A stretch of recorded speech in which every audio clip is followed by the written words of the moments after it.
Haruto एक अकेला बेकार और लूजर इंसान था जो अपनी जिंदगी से उम्मीद खो चुका था। लेकिन जब उसे एहसास हुआ कि उसकी जिंदगी कितनी दुख भरी थी, तभी उसके फोन से एक रोशनी निकली जो उसे हेवनली डिमेंशन में ले गई। वहाँ एक एंजल ने उसका स्वागत किया और उसे दोबारा जन्म लेने पर बधाई दी। साथ ही उसे कुछ जबरदस्त शक्तियाँ भी दी जो उसके नए जीवन में मदद करेगी। लेकिन हारुतो का सिर्फ एक ही सपना था कि वो अपनी जिंदगी भर सिर्फ एनिमे देखता रहे, बिल्कुल हमारी तरह। इसीलिए उसने एंजल से रिक्वेस्ट की कि वो उसे दोबारा जन्म दे। जैसे ही उसने ये कहा, वो एक नए दुनिया में एक बच्चे के रूप में पुनर्जन्म ले चुका था। एक मेड खुश थे कि बच्चा सुरक्षित पैदा हुआ और उसके फादर ने जब उसके हाथ पर रॉयल निशान देखा तो उन्हें भरोसा हो गया कि उन्हीं का बेटा है। उन्होंने समझा कि उनका बेटा किसी हीरो की तरह पावरफुल होगा। उसके माँ ने भी कहा कि ऑब्वियसली उसने एक शक्तिशाली बच्चे को जन्म दिया है। उसकी शक्ति को समझने के लिए एक इन्फिनिटी ऑर्ब लाया गया। जैसे ही उस ऑर्ब के पास हारुतो आया, पूरा कमरा एक जादू से भरी ऑरा से भर गया। इतनी तेज रिएक्शन देखकर सबको लगा कि वो कम से कम लेवल 50 का होगा, लेकिन ऑर्ब ने दिखाया कि वो बस लेवल 2 का था और उसके पास कोई एलिमेंट भी नहीं था। सिर्फ बैरियर मैजिक ही उसका एकमात्र स्किल था।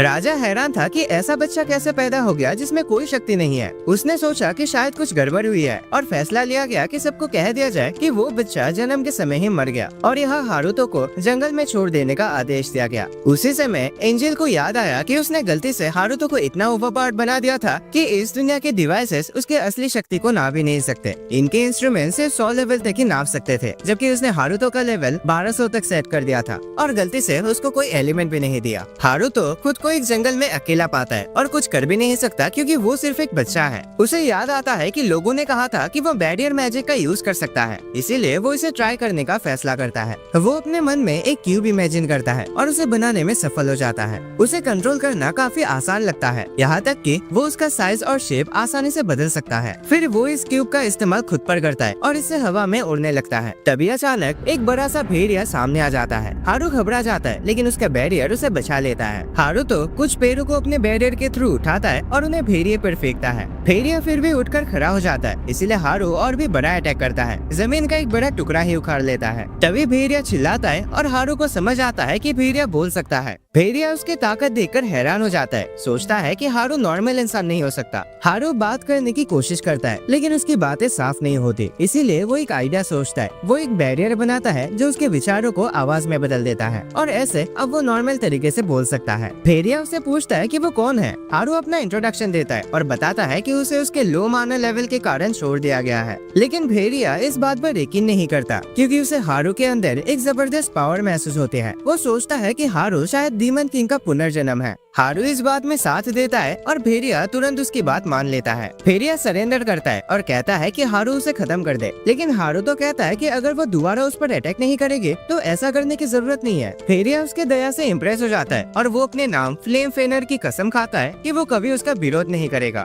हारू उसे अलविदा कहता है और उसे फ्ले कहकर बुलाता है, लेकिन भेड़िया सोचता है कि हारुतो ने उसे एक नया नाम दिया है और उन दोनों के बीच अब एक कॉन्ट्रैक्ट बन गया है और वो हारू के लिए अपने वफादारी का वचन देता है। पर हारू ने तो सिर्फ उसका नाम छोटा किया था, कोई कॉन्ट्रैक्ट नहीं बनाया। लेकिन फ्ले उसकी बात नहीं मानती। तभी हारू अचानक कमजोर महसूस करता है और जमीन पर गिर जाता है। फ्ले को समझ नहीं आता कि क्या हुआ, लेकिन बाद में पता चला कि हारू को कुछ खाने पीने की भी जरूरत है। हारू कहता है कि उसे दूध चाहिए और फ्ले तुरंत एक इंसान के रूप में बदल जाते हैं। हारू उसे इस रूप में देखकर शर्मा जाता है तो फ्ले एक कपड़ा पहन लेते हैं, लेकिन हारू सोचता है कि ये भी कुछ खास नहीं बदला। फ्ले हारू को दूध देने जा रही होते हैं, लेकिन पता चलता है कि उसके पास तो फिलहाल है ही नहीं। तभी उसे किसी की आने की आवाज सुनाई देते हैं। वो सोचते हैं कि उस इंसान को मार दे, लेकिन हारू कहता है कि पहले उससे बात कर लेनी चाहिए। एक आदमी उनके पास आता है और फ्ले उससे पूछते हैं कि वो वहाँ क्या कर रहा है। आदमी कहता है कि वो हारू के लिए आया है, लेकिन फ्ले उसे देने से इनकार कर देते हैं। आदमी पूछता है कि उनका रिश्ता क्या है, तो फ्ले कहते हैं कि हारू उसका मास्टर है। वो आदमी बताता है कि वो हारू का रिश्तेदार है और उसे बचाने आया है। वो बताता है कि वो दूध भी लाया है और हारू फ्ले से कहता है कि प्लीज उसे दे दो, लेकिन फ्ले उसकी बात नहीं मानती। वो सोचते हैं कि जिस बच्चे को इन लोगों ने छोड़ दिया था उसके लिए कोई वापस क्यों आएगा। वो आदमी बताता है कि उसके पत्नी कभी माँ बनने वाले थे, लेकिन उनका होने वाला बच्चा नहीं बच पाया, इसलिए उसे फर्क नहीं पड़ता कि हारुतो को कमजोर होने की वजह से छोड़ा गया है। उसका मानना है कि हर बच्चे को जीवन जीने का एक मौका मिलना चाहिए। फ्ले ये सुनकर इमोशनल हो जाते हैं और आदमी को अजीब लगता है कि एक डीमन रो रहा है। दोनों के बीच एक समझौता होता है और वो आदमी फ्ले को भी अपने साथ ले जाने का फैसला करता है ताकि वो हारू के साथ रह सके। 9 साल बाद हारू अपने नए परिवार के साथ बड़ा हो चुका है। पहले उसका प्लान था कि जैसे ही उसकी खाने पीने की जरूरतें खत्म होगी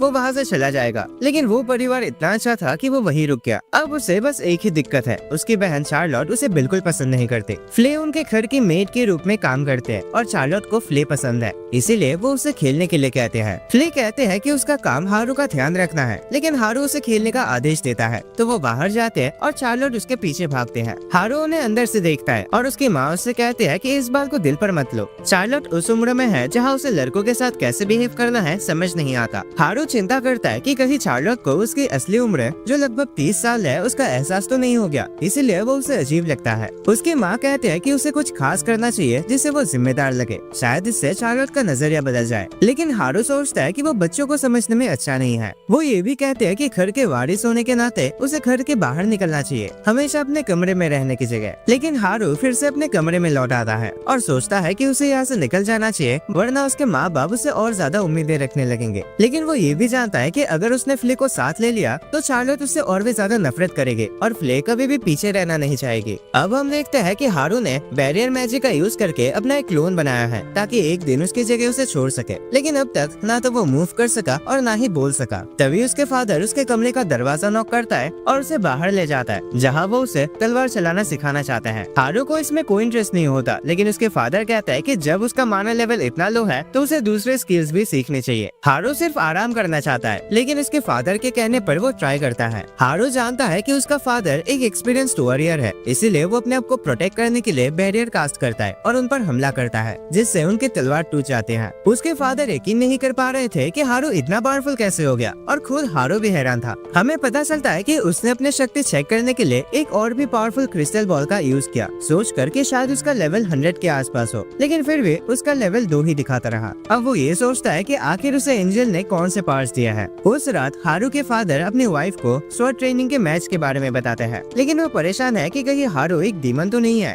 उनकी पत्नी ये सुनकर चौंक जाते हैं। फादर बताता है कि कुछ पुराने किताबों के मुताबिक रॉयल फैमिली ने कभी डीमनों के साथ कॉन्ट्रैक्ट बनाए थे और उनमें से कुछ लोग ऐसे पैदा हुए जिनके अंदर डीमंस की पावर्स थी। वाइफ कहते हैं कि हारू तो एक नॉर्मल लड़का दिखता है, लेकिन दोनों सोचते हैं कि फ्ले जो एक डीमन है उसके प्रति इतना वफादार क्यों है। फिर भी फादर कहता है कि हारू उनका बेटा है और उसका जीवन खुशी से भरा होगा। लेकिन चार्लोट ये सुनकर हैरान होते हैं कि क्या उसका भाई सच में डीमन हो सकता है। हारू अपने कमरे में आराम कर रहा होता है, तभी बाहर हल्ला होते हैं। वो अपने बैरियर से देखने लगता है कि क्या हो रहा है और उसे कुछ घायल सैनिक दिखते हैं। हारू अपने फादर से पूछता है कि क्या हुआ, तो वो बताते हैं कि कुछ चोर उनके इलाके में हमला कर रहे हैं। उन्होंने चोरों का बेस ढूंढ लिया था, लेकिन वहाँ पर बहुत सारे ट्रैप्स थे। फादर सोचते हैं कि ये सीन हारू के लिए थोड़ा ज्यादा होगा, इसलिए वो उसे वापस जाने को कहते हैं। फ्ले इन सैनिकों को कमजोर कहते हैं कि ये लोग तो चोरों से ही हार गए, लेकिन हारू गुस्से में उससे कहता है कि अपना मुंह बंद रखो। हारू आगे बढ़ता है और अपने बैरियर मैजिक का यूज करके सभी घायल सैनिकों को तुरंत ठीक कर देता है। सब हैरान रह जाता है। हारू के फादर भी सोच में पड़ जाते हैं कि आखिर क्या हो रहा है। रात को हारू उठता है और देखता है कि फ्ले उसके कमरे के बाहर खड़ी है। वो कुछ नहीं कह रही होती, तो हारू को याद आता है कि उसने उसे चुप रहने को कहा था। हारू से माफी मांगता है और फिर उसे बोलने की परमिशन दे देता है। दोनों बाहर जाते हैं और हारू अपने बैरियर मैजिक का यूज करके चोरों की तलाश करता है जिन्होंने उसके फादर पर हमला किया था। वो तुरंत उनका लोकेशन चेक कर लेता है और उड़ान भरकर उनकी तरफ चला जाता है, लेकिन तभी चार्लोट उन दोनों को चुपके से देख रहे होते हैं। दूसरी तरफ चोर अपने जीत का जश्न मना रहे होते हैं और उनका बॉस अपने प्लान को लेकर बात कर रहा होता है। उनका प्लान यह है कि वो अपने देश वापस लौट जाए। तभी हारू वहाँ आ जाता है और तुरंत अपने बैरियर से सभी को रोक देता है। एक आदमी कुछ बोलने की कोशिश करता है, लेकिन हारू उसे तुरंत उड़ा देता है। उनका बॉस सब कुछ एक्सेप्ट करता है। वो बताता है कि वो सभी फरोज के एम्पायर के सैनिक है और उनका मिशन था इस किंगडम में तबाही मचाना। वो ये भी बताता है कि उनके पास अंदर से किसी का सपोर्ट था। हारू सोचता है कि कहीं कोई उसके फादर की जान के पीछे तो नहीं है, लेकिन सैनिक इससे ज्यादा कुछ नहीं जानते। वो अपनी जान बचाने की भीख मांगते हैं, लेकिन हारू कहता है कि उन्होंने उसके फादर पर हमला करके बड़ी गलती की है। फ्ले फिर उनका पूरा बेस जला देते हैं। हारू एक अजीब से लेटर के जरिए अपने फादर को सब बताता है जो उसने पता किया है। फादर ये सुनकर हैरान होता है कि इसमें एक पूरा एम्पायर शामिल है। चार्लोट सोचते हैं कि ये काम किसी पावरफुल इंसान का ही हो सकता है और वो अंदाजा लगाता है कि ये फ्ले का ही काम है। चार्लोट अचानक से उठती है और कहते हैं कि उसे कहीं जाना है। जब वो ऑफिस से निकलते हैं तो उसे पिछली रात देखे हुए कुछ चीजें याद आती हैं। वो फ्ले से पूछते हैं कि क्या 2 हारू है। फ्ले थोड़ा हैरान हो जाते हैं और कहते हैं कि उसे समझ नहीं आ रहा चार्लोट क्या कह रही है। चार्लोट बताते हैं कि उसने हारू को उड़ते हुए देखा था, लेकिन उसके पास इतनी माना नहीं होनी चाहिए कि वो उड़ सके। इसीलिए उसने हारू के कमरे में चेक किया, जहाँ उसने उसका क्लोन उसके बिस्तर पर सोता हुआ देखा। उस क्लोन से वो डरावनी ऑरा नहीं आ रही थी जो आमतौर पर हारूतो से आते हैं। इसलिए चार्लोट सोचते हैं कि इसका मतलब क्या हो सकता है। फ्ले इम्प्रेस होती है ये सुनकर कि चार्लोट अपने भाई की शक्ति को महसूस कर सकते हैं और वो उसे बताते हैं कि हारू सच में कितना पावरफुल है। लेकिन वो चार्लोट से कहते हैं कि इसके बारे में ज्यादा मत सोचो। बाद में फ्ले ये सब हारू को बताते हैं और हारू को यकीन नहीं होता कि चार्लोट ने इतनी जल्दी उसके क्लोन के बारे में जान लिया है। वो डिसाइड करता है कि चार्लोट पर और कड़ी नजर रखी जाए ताकि उसके सभी हरकतों पर नजर रखा जा सके। अगले कुछ दिनों में हमें दिखाई देता है कि चार्लोट हर जगह हारू का पीछा कर रहे होते हैं। चाहे हारू कहीं भी जाए, चार्लोट उसे देखते हैं, बल्कि तब भी जब वो नहा रहा होता है। जब हारू उसका सामना करता है तो चार्लोट बस भाग जाते हैं। एक हफ्ते बाद हमें पता चलता है कि हारू की माँ और चार्लोट एक ट्रिप पर जा रहे हैं एनुअल फेस्टिवल के लिए। हारू उनसे कहते हैं कि वो फ्ले को भी साथ ले जाए, लेकिन उसकी माँ बताते हैं कि फ्ले आसपास नहीं है।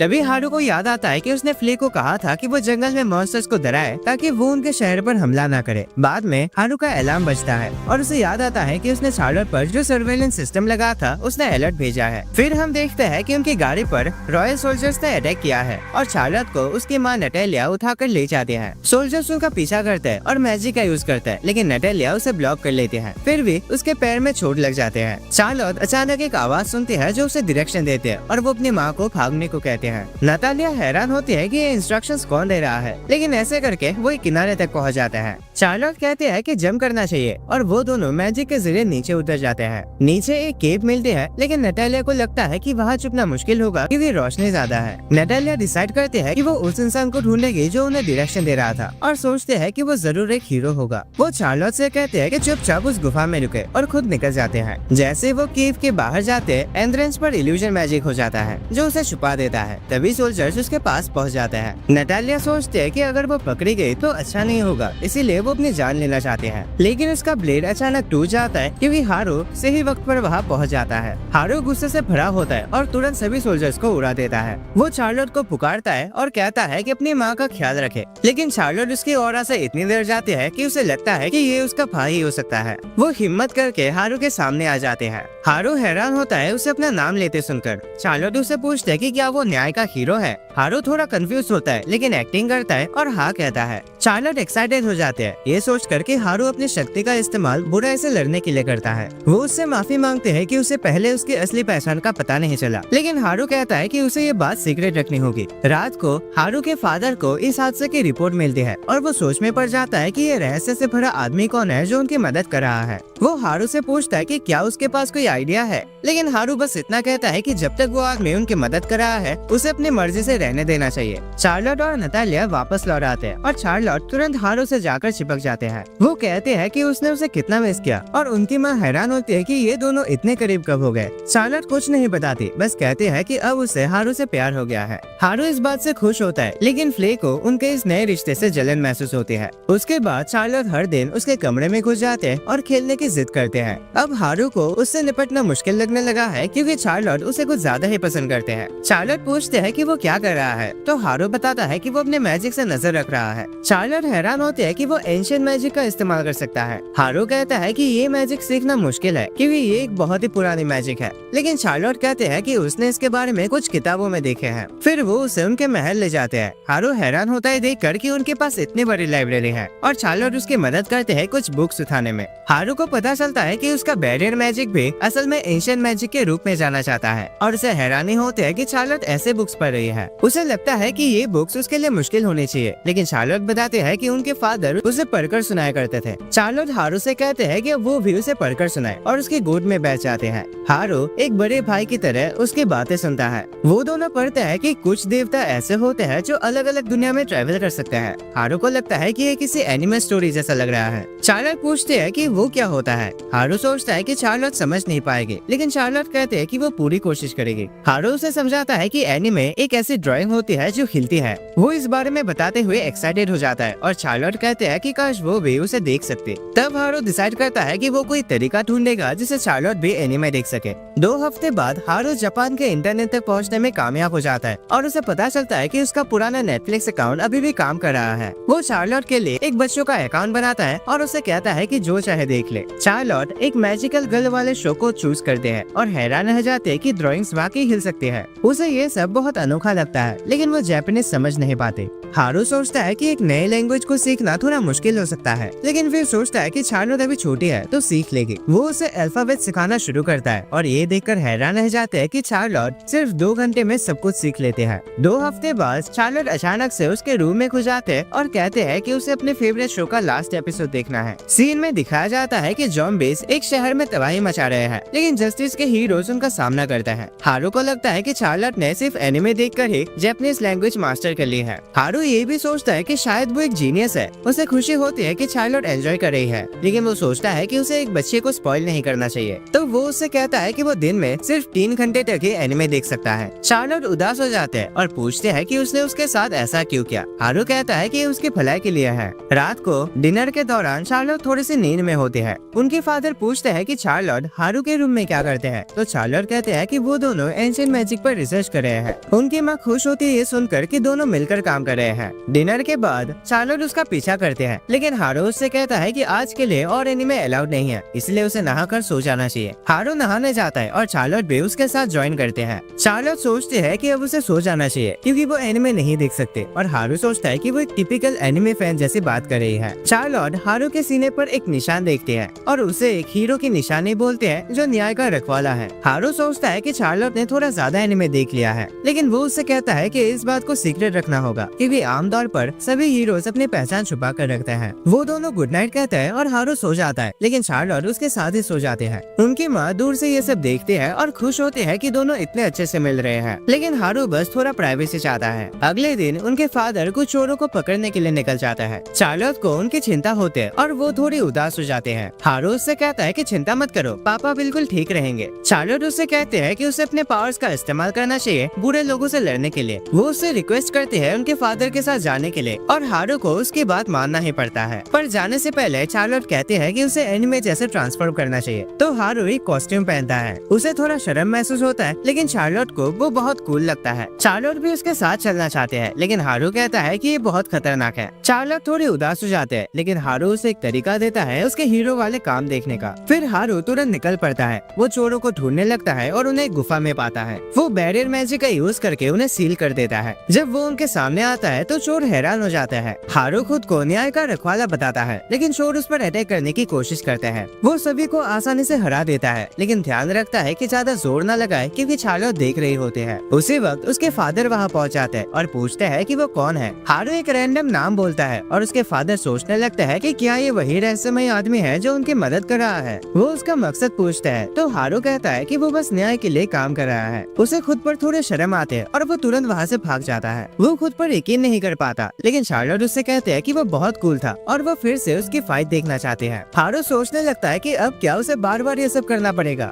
धीरे धीरे सभी लोग उसे ब्लैक नाइट के नाम से जानने लगते हैं। कुछ समय बाद हारू अपने क्लोन को परफेक्ट कर लेता है थैंक्स टू लाइब्रेरी के बुक्स। अब क्लोन भी बोल सकता है, लेकिन वो हारू जैसा ही सुस्त होता है। एक दिन चार्लोट हारू के बेड में उठते हैं और कंफ्यूज हो जाते हैं दोनों हारू को देखकर। तभी उन्हें एक मीटिंग के लिए बुलाया जाता है और हारू सोचता है कि क्लोन उसकी जगह जा सकता है, लेकिन क्लोन मना कर देता है। हारू समझ जाता है कि बेकार है। उनका परिवार मेहमानों का स्वागत करने जाते हैं, जहां उनकी मुलाकात होती है रॉयल प्रिंस और प्रिंसेस लाउस और मैरियन से। हारू सोचता है कि क्या ये सच में भाई बहन है, लेकिन लाउस बहुत घमंडी तरीके से बिहेव करता है। मैरियन उसे तमीज से रहने को कहते हैं, लेकिन लाउस कहता है कि वो फ्यूचर का राजा है, इसलिए वो उसे नीचा नहीं समझता। हारू को यकीन नहीं होता कि कोई इतना खड़ूस कैसे हो सकता है। लाउस हारू पर कमेंट करता है कि वो उसे घूर क्यों रहा है और उसे लड़ाई के लिए चैलेंज करता है। हारू सोचने लगता है कि अबे यार ये सब क्या झंझट है, लेकिन लाउस कहता है कि वो अपना हाथ हल्का रखेगा ताकि हमारे प्यारे हारू को चोट न लगे। हारू उसका लेवल चेक करता है, लेवल 9 मैक्स 40, और कंपेयर करता है उसके फादर और प्रिंसेस से। लाउस हारू पर अटैक करता है, लेकिन हारू आसानी से बच जाता है। लाउस कहता है ओए भाग मत, एक मर्द की तरह सामना कर। तो हारू भी बैरियर मैजिक का यूज करके अपने आप को प्रोटेक्ट करता है। वो प्रिंस को मारने देता है, लेकिन जब लाउस कहता है कि वो नूब है तो हारू अचानक पीछे से अटैक करता है। लाउस वापस उठ जाता है, लेकिन हारू बार बार उसे गिरा देता है। मैरियन को यकीन नहीं होता कि हारू सिर्फ लेवल 2 का है, लेकिन हारू के फादर बस कहते हैं कि एक राज है। लाउस हार मानना नहीं चाहता और फायर बॉल से अटैक करता है, लेकिन हारू उसे बैरियर में एब्जॉर्ब कर लेता है। प्रिंस बार बार स्पेल्स का यूज करता है, लेकिन उनका कोई असर नहीं होता। वो हैरान होता है कि क्या हो रहा है। तब हारू बताता है कि उसने सभी फायर बॉल्स एब्जॉर्ब कर लिया है और सोचता है कि क्या उसे वापस भेज देना चाहिए। लाओस घुटनों पर गिर जाता है। हारू उसे छोड़ देता है और खुश होता है कि सब खत्म हो गया है। मैरियन अपने भाई के बिहेवियर के लिए माफी मांगते हैं और पूछते हैं कि क्या वो सच में लेवल 2 का है। हारू हाँ कहता है और तुरंत वहाँ से निकल जाता है। अपने रूम में वापस जाके वो सोचता है कि क्या इस हादसे के बाद उसके असली माँ बाप उसे ढूंढने आएंगे। यहाँ चार्लोट हारू को कुछ बुरे लोग ढूंढने में मदद करते हैं ताकि वो उन्हें हरा सके। फ्ले भी वापस आ जाते हैं और मदद करना चाहते हैं, लेकिन हारू सोचता है कि वो सिर्फ परेशान करेगी। जब वो उससे उसके बाकी टास्क के बारे में पूछता है तो फ्ले कहते हैं कि उसने सभी काम कंप्लीट कर दिया है।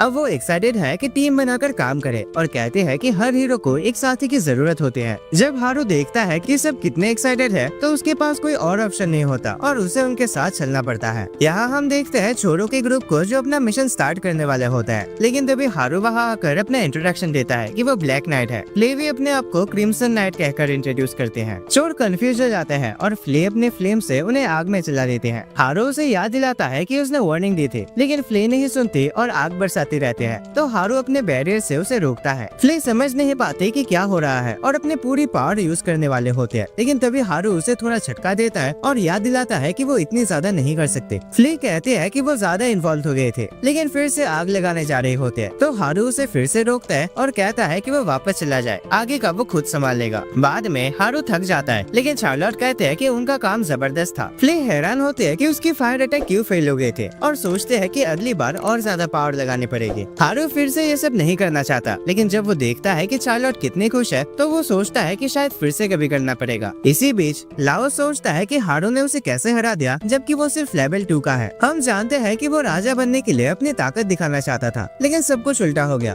उसका नौकर उससे कहता है कि खाने के लिए तैयार हो जाए और कल चार्लोट को शहर पर बुलाने का सुझाव देता है। लाओस कहता है कि उसे फर्क नहीं पड़ता, लेकिन उसका नौकर कहता है कि ये उसके भले के लिए है। खाने के बाद चार्लोट हारू से मिलने आते हैं और हमें पता चलता है कि हारू ने अपने क्लोन को भेज दिया था। क्लोन याद दिलाता है कि वो भी हारू जैसा ही है, इसलिए उसने भी खाना उतना ही बेकार महसूस किया। क्लोन ये सब झेल नहीं पाता और सीधा बेड में गिर जाता है। चार्लोट क्लोन के लिए चिंता करते हैं, सोचते हैं कि अब उसे टूर पर जाना पड़ेगा, लेकिन वो ये भी बताते हैं कि लाओस ने उसे भी इनवाइट किया है। क्लोन को इतना थका हुआ देखकर हारू डिसाइड करता है कि वो खुद जाएगा। रात को हारू टूर का रास्ता चेक करने निकलता है ताकि चार्लोट के लिए सब सेफ हो। वहाँ उसे कुछ लोग दिखते हैं जो कुछ समन कर रहे होते हैं। हारू उनके पास जाता है और पूछता है कि क्या हो रहा है, लेकिन लोग उसे देखकर हैरान होते हैं। वो अपने स्पेल्स तैयार करता है, लेकिन हारू उन्हें आसानी से हरा देता है। एक आदमी एक मैजिक सर्कल एक्टिवेट करता है जिससे कुछ स्केलेटन समन हो जाते हैं। हारू को वो थोड़े क्रीपी लगता है, लेकिन वो अपनी तलवार से उन्हें काट देता है, पर स्केलेटन्स दोबारा उठ जाते हैं और उस पे कूद पड़ते हैं, लेकिन हारू उन्हें फिर से उड़ा देता है। वो बार बार उठता है, लेकिन हारू देखता है कि उनके सीने में एक क्रिस्टल लगा है। जब एक आदमी उन्हें अटैक करने का ऑर्डर देता है तो स्केलेटन्स अचानक पीछे घूम जाते हैं और आदमियों पर ही हमला कर देते हैं। लीडर एक बड़ा सा गोलेम समन करता है जो स्केलेटन्स को कुचल देता है और हारू के बैरियर को भी तोड़ देता है। हारू सोचता है कि इसे कैसे संभाले, लेकिन फिर देखता है कि इसके सीने पर भी एक क्रिस्टल है, तो वो उस पर अटैक करता है जिससे गोलेम रुक जाता है। वो आदमी हैरान होता है कि क्या हो रहा है, लेकिन वो गोलेम उन पे ही अटैक कर देता है। हारू माफी मांगता है और कहता है कि उसने अपने बैरियर मैजिक से उसमें छेड़छाड़ किया था, जिससे उसका मैजिक फॉर्मूला बदल गया। हारू सबको पकड़ लेता है और लीडर से उनका प्लान पूछने की कोशिश करता है। आदमी कुछ बताने से इनकार कर देता है, इसलिए हारू स्केलेटन से एक बड़ा गड्ढा खुदवाता है और धमकी देता है कि अगर उसने कुछ नहीं बताया तो सबको जिंदा गाड़ देगा। तब लीडर बताते हैं कि वो क्वीन के लिए काम करता है और वो लोग मॉन्स्टर समन करने आए थे ताकि चार्लोट को कल टूर के दौरान मार दिया जाए। हारू सोचता है कि वो चार्लोट को क्यों निशाना बना रहे हैं, तो वो आदमी कहता है कि रानी को डर है कि एक दिन चार्लोट उससे भी ज्यादा शक्तिशाली बन जाएगी। वो बताता है कि पहले के वो लुटेरे वाले हमले भी रानी ने ही प्लान किए थे, लेकिन जब वो फेल हो गए तो उन्होंने सबसे ताकतवर टीम भेज दी। हारू को याद आता है कि कैसे उसे भी उसी तरह छोड़ दिया गया था, सब अपने पोजीशन बचाने के लिए। हारू गुस्से से भर जाता है और गोलेम फिर से रेज में आ जाता है। वो लीडर को पकड़ लेता है, लेकिन हारू उसे रोक लेता है। हारू डिसाइड करता है कि वो अब उन लोगों को नहीं खोने देगा जो उसे प्यार करते हैं, और चाहे क्वीन उसकी असली माँ हो, लेकिन वो फिर भी उसके खिलाफ जाएगा। दूसरी तरफ फ्ले नजर रख रहे होते हैं जब टूर चल रहा होता है। ये टूर थोड़ी ऑकवर्ड होते हैं, लेकिन चार्लोट लाओस का मूड ठीक करने की कोशिश करते हैं। कहते हैं कि उसे बुरा महसूस नहीं करना चाहिए क्योंकि उसका हारू से जीतना पॉसिबल ही नहीं था। मैरियन भी उसकी बात से सहमत होते हैं, लेकिन इससे लाओस और बुरा महसूस करता है। हारू उन्हें शांत होने के लिए कहता है, पर लाओस कहता है कि हारू ने उस फाइट में बिना मैजिक यूज के कैसे जीत लिया।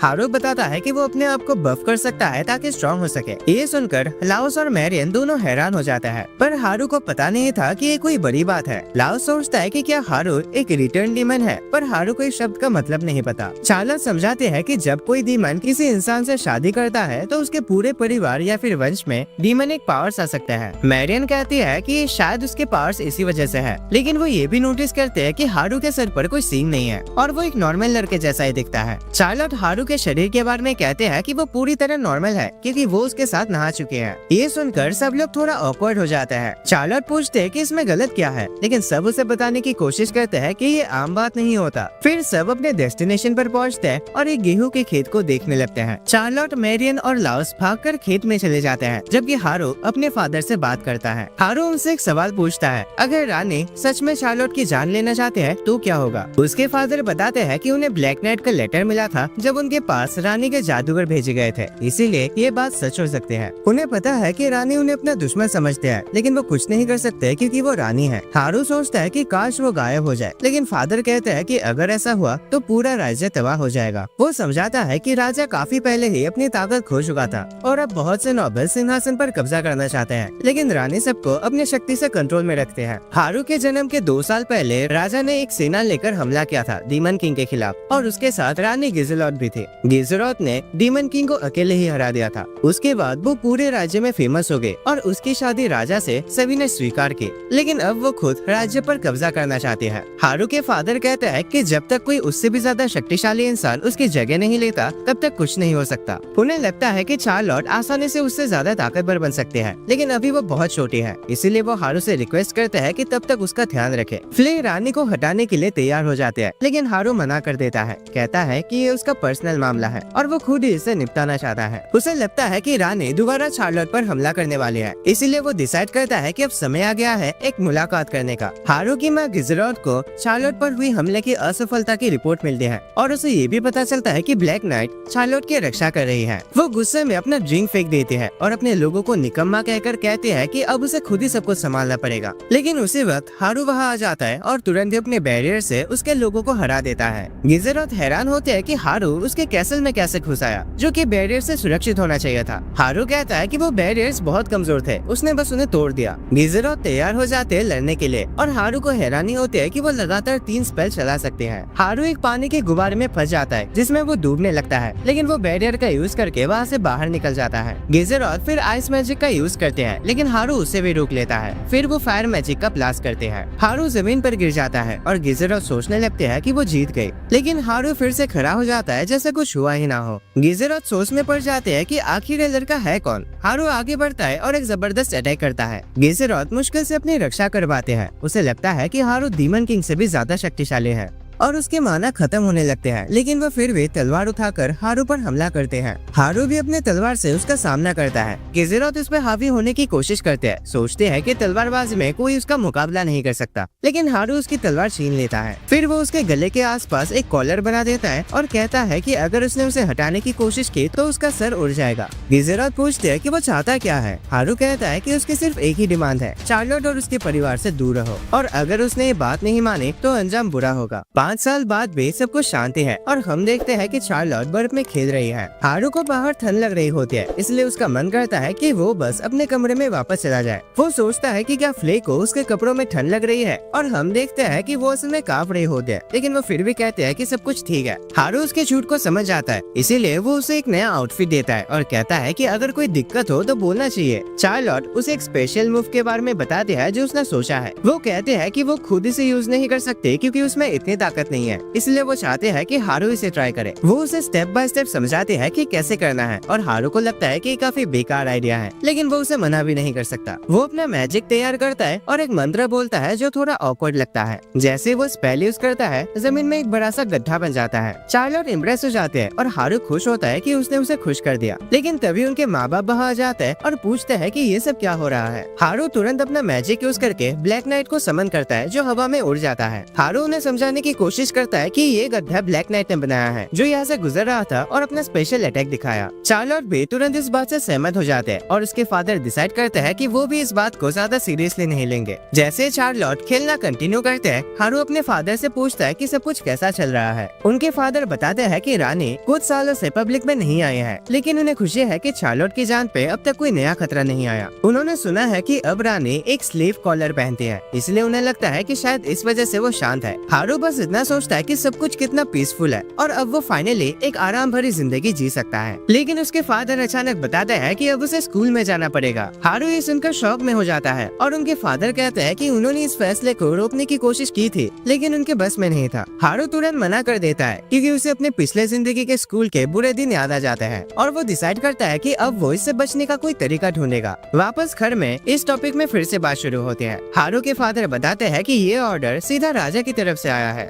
हारू हैरान होता है कि राजा ऐसा क्यों करेगा। उसके फादर कहते हैं कि शायद जब प्रिंसेस मैरियन उनके घर आई थी तब हारू ने उसे काफी ज्यादा इम्प्रेस कर दिया होगा। उसके फादर सोचते हैं कि एक अच्छा मौका होगा हारू के लिए नए लोगों से मिलने का और बाहर की दुनिया देखने का। हारू नहीं चाहता कि उनके लिए कोई परेशानी हो, इसलिए वो भी मान जाता है। फादर ये भी कहते हैं कि क्योंकि वो किंगडम जा रहा है उसे एक नौकर ले जाना चाहिए, लेकिन हारू कहता है कि वो फ्ले को नहीं ले जा सकता क्योंकि वो मुसीबत खड़ी कर देगी। तभी उसकी माँ अचानक आ जाते हैं और ऑफर करते हैं कि वो साथ चलेगी, लेकिन हारू इनकार कर देता है और कहता है कि कोई भी अपने माँ को साथ नहीं ले जाता। उसके फादर कहते हैं कि उसके पास 3 महीने है किसी को ढूंढने के लिए। हारू जब अपने कमरे में वापस आ जाता है तो वो सोचता है कि इस सफर से बचने का कोई तरीका ढूंढना पड़ेगा। वो अपने क्लोन को सिचुएशन समझाता है और क्लोन भी मना कर देता है, कहता है कि उसे भी इन झमेलों में नहीं पड़ना। तब हारू अपने प्लानिंग बताता है। उसका क्लोन एकेडमी ज्वाइन करेगा और कमजोर होने के कारण उसे निकाल दिया जाएगा। क्योंकि क्लोन मैजिक यूज नहीं कर सकता इसलिए वो दिक्कत नहीं करेगा। क्लोन कहता है कि वो तो खुद भी जा सकता है, लेकिन हारू कहता है कि अगर उसे तंग किया गया तो वो गलती से बैरियर मैजिक यूज कर सकता है। क्लोन नहीं चाहता कि वो किसी मुसीबत में पड़े, इसलिए हारू प्रॉमिस करता है कि वो उस पर बैरियर मैजिक का यूज करेगा प्रोटेक्शन के लिए और क्लोन मान जाता है। हम जानते हैं कि पिछले 5 सालों में हारू ने एक दूर जगह एक केबिन बनाया है जहाँ वो आराम से अकेले रह सकता है जब तक उसका क्लोन उसकी जगह काम करेगा। हारू रिलैक्स रहता है और वीडियो गेम्स खेलता है, लेकिन चार्लोट अब ब्यू से मिलने आती है ताकि वो अपना फेवरेट एनिमे देख सके। चार्लोट उदास हो जाते हैं क्योंकि वो सिर्फ फ्ले के साथ ही आ सकते हैं, वो भी कभी कभी, क्योंकि हारू अब बहुत दूर रहता है। तब हारू सोचता है कि वो टेलीपोर्टेशन मैजिक का यूज करके वो मदद कर सकता है। वो एक बॉल बैरियर के जरिए चार्लोट तक भेजता है और सब हैरान हो जाते हैं कि ये काम करता है, लेकिन वो नोट करता है कि उसने अभी तक किसी जिंदा जीव पे टेस्ट नहीं किया। फ्ले सजेस्ट करते हैं कि क्लोन पे टेस्ट करे।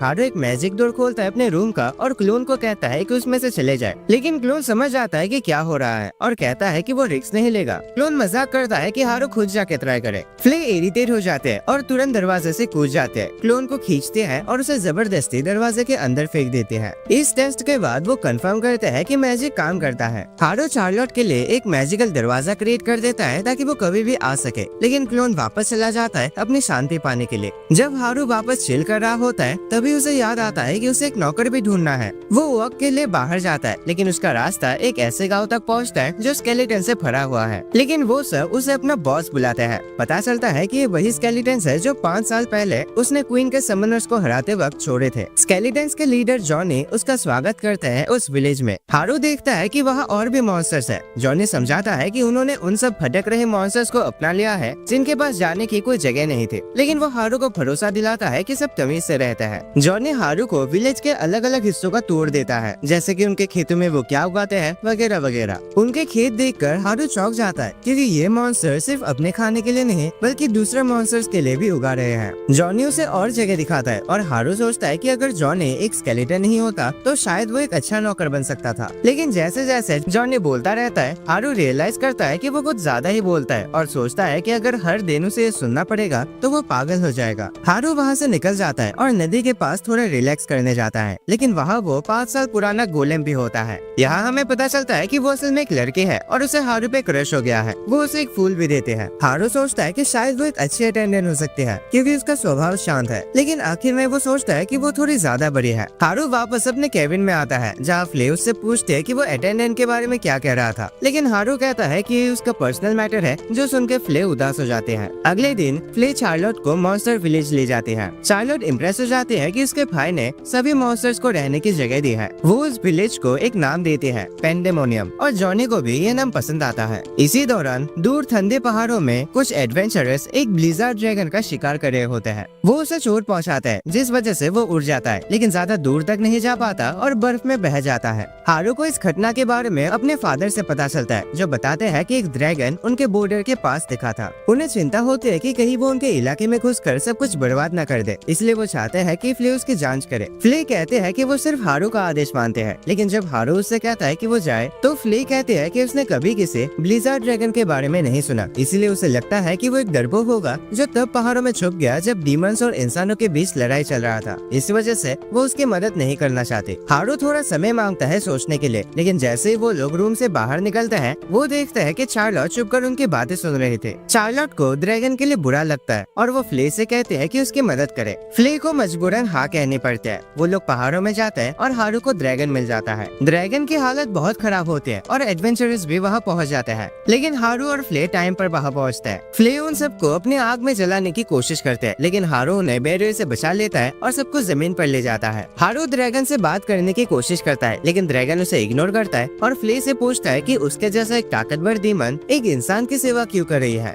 फ्ले अपनी कहानी 1 घंटे तक सुनाते हैं और ड्रैगन हैरान होता है कि हारू वही पुनर्जन्म वाला डीमन किंग है। हारू को यकीन नहीं होता कि फ्ले अब तक उसकी बनाई कहानी याद रखती है। ड्रैगन माफी मांगते हैं कि उसने लड़ाई के दौरान कोई मदद नहीं की क्योंकि उसे लड़ना पसंद नहीं। वो बताता है कि पिछले 300 सालों से वो बस पहाड़ों में शांत जिंदगी जी रहा था। हारू ये सुनकर एक्साइटेड हो जाता है और सोचता है कि ये तो उसका पसंदीदा लाइफस्टाइल था। वो पूछता है कि वो अपना दिन कैसे बिताता है। ड्रैगन कहता है कि वो अक्सर एक गुफा में सोता रहता है, लेकिन एक दिन एक एडवेंचरर एक किताब छोड़ गया जिसे वो बार बार पढ़ने लगा। धीरे धीरे उसको किताबें पढ़ने का शौक बढ़ता गया और वो ह्यूमन फॉर्म में बदलकर गाँव जाके किताबें लेकर आता था। लेकिन एक दिन लोगों ने उसे पकड़ लिया और एडवेंचरर्स ने उसके सभी किताबें जला दी। फ्ले इस कहानी से इतनी इम्प्रेस होती है कि उसके आंखों में आंसू आ जाते हैं। वो उसे उनके साथ रहने का इन्विटेशन देती है। ड्रैगन खुशी खुशी हाँ कहता है और हारू को अपना मास्टर मानता है। वो अपने ह्यूमन फॉर्म में ट्रांसफॉर्म होते हैं और हारू तुरंत उसे कपड़े देता है। वो अपना मास्क हटाकर अपना इंट्रोडक्शन देता है। ड्रैगन के पास नाम नहीं होता, इसलिए हारू उसका नाम लीजा रखता है। लीजा इस नाम से बहुत खुश होते हैं, लेकिन फ्ले तुरंत बीच में आकर याद दिलाते हैं कि असली बॉस कौन है, क्योंकि वो हारू की पहले नौकर थे। हारू डिसाइड करता है कि उन्हें वापस चलना चाहिए। लीजा उड़ान भरकर उसके साथ आते हैं, जिसे देखकर फ्ले जलन महसूस करते हैं और उसके साथ उड़ने की कोशिश करते हैं। हारू लीजा का इंट्रोडक्शन अपने परिवार से करवाता है और उसके फादर हैरान होते हैं कि हारू ने इतने जल्दी उस सिचुएशन को संभाल लिया। हारू रिक्वेस्ट करता है कि लीजा को उनके साथ रहने दिया जाए और उनके फादर कहता है कि जब तक वो नियम मानते हैं तब तक कोई दिक्कत नहीं है। चार्लोट लीजा से मिलकर बहुत खुश होते हैं। फ्ले लीजा को मेड का काम सिखाने लगते हैं और दिखाते हैं कि झाड़ू कैसे टूट जाता है, इसलिए उसे संभाल कर चलाना चाहिए। लेकिन लीजा सब काम बहुत अच्छे से करते हैं। वो लोग बर्तन धोने जाते हैं। फ्ले हर बर्तन को तोड़ देते हैं, जबकि लीजा बिना किसी गलती के साफ कर लेते हैं। फिर वो कुकिंग ट्राई करते हैं। फ्ले अपने आग का यूज करते हैं जिससे सब कुछ जल जाता है, जबकि लीजा दूसरी मेड से सीखते हैं और उसे तारीफ मिलती है कि उसने कितना जल्दी सीख लिया। पूरा परिवार लीजा के बनाए खाने का मजा लेते हैं और सभी उसकी तारीफ करते हैं, जिसे देखकर फ्ले थोड़ी सी उदास हो जाती है। नटालिया सोचते हैं कि लीजा और क्या कर सकते हैं, तो लीजा बताते हैं कि उसे किताबें पढ़ना बहुत पसंद है, जिससे उसने मैजिक के बेसिक कंसेप्ट सीखे हैं। नटालिया इम्प्रेस हो जाते हैं और सजेस्ट करते हैं कि लीजा चार्लोट की पर्सनल मेड बन जाए। अगले दिन हम देखते हैं कि लीजा चार्लोट को मैजिक सिखाते हैं। चार्लोट शुरू में स्ट्रगल करते हैं, लेकिन फिर भी एक छोटी सी आग जला लेते हैं। लीजा उसकी पढ़ाई में भी मदद करते हैं और धीरे धीरे वो दोनों सब कुछ एक साथ करने लगते हैं। चार्लोट जल्दी ही काफी इम्प्रूव करते हैं और हारू हैरान रह जाता है देखकर कि लीजा उसे मैजिक सिखा रही है और साथ ही कपड़े भी साफ कर रही है। हारू को ये देखकर बुरा लगता है कि लीजा उनके घर के सभी काम कर रही है और चार्लोट भी परेशान हो जाती है ये सोचकर कि शायद वो लीजा के लिए झंझट बन गई है। लेकिन लीजा कहते हैं कि उसे चार्लोट की सेवा करने में मजा आता है। चार्लोट उससे कहता है कि क्या वो उसकी दोस्त बनेगी और लीजा खुशी खुशी हाँ कह देते हैं। हारू सोचता है कि लीजा ईमानदार है और तेजी से सब कुछ सीख जाते हैं, इसलिए वो उसके लिए एक परफेक्ट अटेंडेंट बन सकते हैं। लेकिन वो चार्लोट और लीजा की नई दोस्ती को तोड़ना नहीं चाहता। थोड़ा और सोचने के बाद हारू रियलाइज करता है कि वो अपने टेलीपोर्टेशन मैजिक का यूज करके लीजा को दोनों जगह एक साथ रख सकता है। अगले दिन चार्लोट गार्डन में होते हैं और लीजा वहाँ से उड़ती हुई गुजरते हैं। फ्ले कहते हैं कि वो भी उड़ सकते हैं, तो चार्लोट उसे सिखाने के लिए कहते हैं। लेकिन जब फ्ले उड़कर दिखाते हैं तो पता चलता है कि वो तो सिर्फ उछल रही थी। फिर भी चार्लोट को वो बढ़िया लगते हैं। नटालिया आते हैं और पूछते हैं कि ये सब क्या हो रहा है और कहते हैं कि इस तरह का फ्लाइंग मैजिक चार्लोट के लिए थोड़ा डेंजरस हो सकता है, जिससे चार्लोट उदास हो जाते हैं। चार्लोट रोने वाले होते हैं तो फ्ले तुरंत हारू के पास भाग कर जाते हैं, लेकिन हारू सब कुछ पहले से देख रहा होता है और तुरंत चार्लोट के लिए एक प्लेन बना देता है जिसमें वो उड़ सकते हैं। अपने कैबिन में हारू सबके लेवल चेक करता है। फ्ले और लीजा दोनों दोनों काफी हाई लेवल पर होते हैं, लेकिन हारू हैरान हो जाता है ये देखकर कि चार्लोट का मैक्स लेवल बहुत ज्यादा है। उसे याद आता है कि क्वीन का लेवल सिर्फ 40 था और उसे लगता है कि चार्लोट तो जल्दी ही अपना मैक्स लेवल पार कर लेगी। लेकिन चार्लोट कहते हैं कि जब वो एक बच्चे थे तब उसने बिना कुछ स्पेल बोले ही एक फायरबॉल बना दी थी, इसीलिए उसकी माँ ने उस पे एक सील लगा दिया था। फिर चार्लोट पूछते हैं हारू के लेवल के बारे में और फ्ले कहते हैं कि वो तो डेफिनेटली 100 के ऊपर ही होगा, लेकिन हारू मना कर देता है दिखाने से, क्योंकि उसे पता है कि वो अब भी सिर्फ लेवल 2 का ही है। बाद में चार्लोट उदास हो जाते हैं क्योंकि उसका फेवरेट एनिमे खत्म हो गया है। लीजा उससे कहते हैं कि अब वापस घर चलो, लेकिन जाते वक्त हारू उसे बताता है कि अब वो किंगडम में स्कूल शुरू करने वाला है। चार्लोट तुरंत इस जगह को एक डरावनी जगह सोचने लगते हैं और कहते हैं कि लीजा अपने सब प्लान्स कैंसिल कर दे और तुरंत एक इमरजेंसी मीटिंग बुलाए। हम देखते हैं कि चार्लोट, फ्ले, जॉनी और गोलेम एक साथ एक मीटिंग में होते हैं। वो हारू के स्कूल जाने की बात करते हैं और फ्ले हैरान रह जाते हैं कि उसे इसके बारे में पता ही नहीं था। फ्ले कहते हैं कि हारू तो डीमन किंग है, उसे स्कूल से क्या सीखना है, लेकिन जॉनी उसे याद दिलाता है कि उन्होंने प्रॉमिस किया था कि वो हारू के राज को किसी को नहीं बताएगा। चार्लोट ये सुनकर हैरान रह जाते हैं और सोचते हैं कि हारू के पास कोई ऐसा राज कैसे हो सकता है जिसे वो नहीं जानते, लेकिन जॉनी उसे तसल्ली देता है और कहता है कि वो हारू की फेवरेट है, इसीलिए वो जल्दी ही उसे सब कुछ बता देगा। मीटिंग आगे बढ़ते हैं और चार्लोट एक शो का जिक्र करते हैं जो उसने देखा था, जो एक स्कूल के ऊपर था। जब उसने हारू से पूछा कि स्कूल कैसा होता है तो हारू ने उससे कहा कि स्कूल सबसे भयानक जगह होते हैं। चार्लोट हैरान हो जाते हैं कि अगर स्कूल इतना खतरनाक है तो हारू खुद से वहाँ जाने के लिए क्यों तैयार हुआ। उस शो के बेसिस पर चार्लोट एक थ्योरी बनाते हैं। उसे लगता है कि स्कूल में एक सीक्रेट स्टूडेंट काउंसिल है जो सबको चुपके से कंट्रोल कर रहा है और दूसरे स्टूडेंट्स को बुरा बना रहा है। चार्लोट को लगता है कि ये एक और भी बड़े इविल ऑर्गेनाइजेशन का हिस्सा है और हारू उनमें घुसकर उनका प्लान बिगाड़ने की कोशिश कर रहा है। फ्ले और जॉनी तुरंत उसकी थ्योरी में भरोसा कर लेते हैं, इसलिए चार्लोट कहते हैं कि अब उन्हें हारू की मदद करने के लिए तैयारी शुरू करनी चाहिए। लीजा सजेस्ट करते हैं कि इसके बारे में हारू से डायरेक्टली बात करना चाहिए, लेकिन चार्लोट कहते हैं कि हारू को हर छोटी बात के लिए परेशान नहीं करना चाहिए, उन्हें खुद सोचने की आदत डालनी चाहिए। लीजा फिर वे हारू को सब कुछ रिपोर्ट करते हैं। हारू खुश होता है कि उसे पहले ही सब कुछ पता चल गया। लीजा पूछते हैं कि क्या वो वाकई किसी इविल ऑर्गेनाइजेशन से लड़ रहा है। हारू सोचता है कि ये अच्छा मौका है एक्टिंग करने का और वो डिसाइड करता है कि वो इस कहानी को आगे बढ़ाएगा। वो लीजा से कहता है कि जब वो स्कूल जाएगा तो उसे अपने साथ एक पार्टनर की जरूरत पड़ेगी। लीजा उसके रिक्वेस्ट से हैरान होते हैं, लेकिन सोचते हैं कि अगर हारू किसी बड़े काम में लगा है तो उसे उसकी मदद करनी चाहिए, इसलिए वो हाँ कह देते हैं। हारू सोचता है कि स्कूल से जल्दी कैसे निकाला जाए, इसलिए वो प्लान्स बनाता है जिसे उसे तुरंत निकाल दिया जाए। वो किंगडम के लिए तैयारी करता है और उसके फादर कहता है कि अपना ध्यान रखना। हारू ने अपने मैजिक से लीजा के हॉर्स और टेल छुपा दिया है, लेकिन वो अभी भी इस नए रूप में कंफर्टेबल नहीं है। फ्ले जिद करते हैं कि उसे भी साथ ले चलो, लेकिन हारू मना कर देता है। दूसरी तरफ रॉयल पैलेस में हम देखते हैं कि मैरियन लाउस के पास आते हैं और बताते हैं कि हारू रास्ते में है। हमें पता चलता है कि लाउस ने ही हारू का नाम रेकमेंड किया था, लेकिन वो कहता है कि उसने सिर्फ ये जानने के लिए किया था कि हारू इतना पावरफुल कैसे है।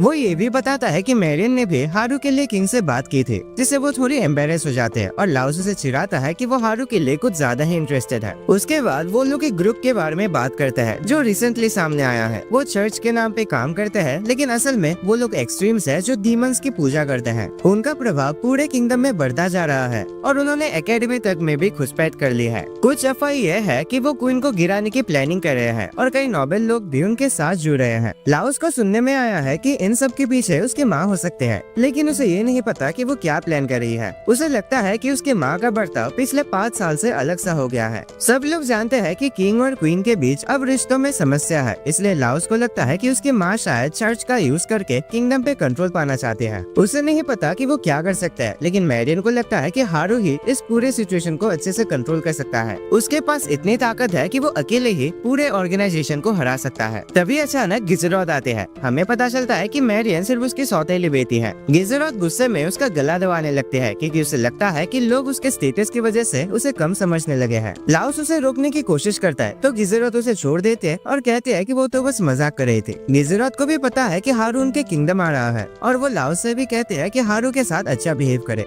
लेकिन असल में वो चाहते हैं कि लाउस उससे ब्लैक नाइट के बारे में इंफॉर्मेशन इकट्ठा करे और लाउस को मजबूरन हाँ कहने पड़ते हैं। वापस हारू के कैबिन में हमें पता चलता है कि हारू ने किंगडम के पास एक दरवाजा बनाया है ताकि जरूरत पड़ने पर तुरंत पहुंच सके। चार्लोट उसे याद दिलाती है कि अब जाने का वक्त हो गया है और फ्ले रोती है कि हारू उसे ले जाने के बारे में एक बार और सोचे। हारू लीजा के साथ निकल पड़ता है और एक जंगल के पास पहुँचता है जो किंगडम के करीब है। अभी भी काफी दूरी है, लेकिन लीजा देखते है कि एक बाइजन एक गाड़ी का पीछा कर रहा है। लीजा कहते हैं कि बाइजन तो आमतौर पर शाकाहारी होता है, तो शायद ये भूखा है। हारू उनकी मदद करने का फैसला करता है और तुरंत ब्लैक नाइट में बदल जाता है। वो ऊपर उड़ता है, लेकिन उसी वक्त गाड़ी का पहिया टूट जाता है और लोग गिरने ही वाले होते हैं, पर हारू अपने बैरियर से एक लड़के को बचा लेता है। बाइजन गाड़ी की तरफ दोबारा दौड़ता है, लेकिन एक लड़के आगे बढ़कर उसे रोकने की कोशिश करते हैं। हारू सोचता है कि शायद ये लड़की पावरफुल है, लेकिन वो बाइजन से टकराकर दूर जा गिरते हैं। बाइजन फिर से उस पर हमला करता है, लेकिन हारू उसे टाइम पर रोक लेता है। वो लड़की उसका शुक्रिया अदा करते हैं और अपना नाम आइरिस बताती है, लेकिन वो घायल होते हैं, तो हारू तुरंत अपने बैरियर से उसे ठीक कर देता है।